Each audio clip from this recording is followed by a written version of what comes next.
Γνωρίζετε ότι από την ηλικία των 25 ετών, βάσει επιστημονικών ερευνών, οι πιο βασικές πρωτεΐνες του δέρματος, η ελαστίνη και το κολαγόνο, αρχίζουν να φθύρονται.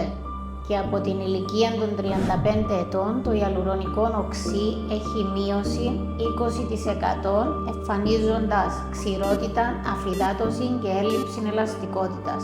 Η μεσοθεραπεία είναι η απόλυτη θεραπεία για πρόληψη και αναζωογόνηση του δέρματος. Ενισχύει την παραγωγή του κολαγόνου και της ελαστίνης, βελτιώνοντας την υφή και την όψη του δέρματος. Συνήθως χρειάζονται 3 με 6 συνεδρίες με μεσοδιάστημα 3 με 4 εβδομάδων. Τα πρώτα αποτελέσματα είναι εμφανή από την πρώτη συνεδρία, ειδικότερα μετά από 20 με 30 ημέρες που γίνεται η κυτταρική ανάπλαση ανάλογα με την κάθε ηλικία. Τα ωφέλη της μεσοθεραπείας είναι αντιγύρανση, βαθιά ενυδάτωση, λεύκαση, αναζωογόνηση και σύσφιξη δέρματος. Αυτά τα αποτελέσματα είναι ανάλογα με τα προϊόντα που επιλέγουμε και τις ανάγκες και την ηλικία του κάθε πελάτη.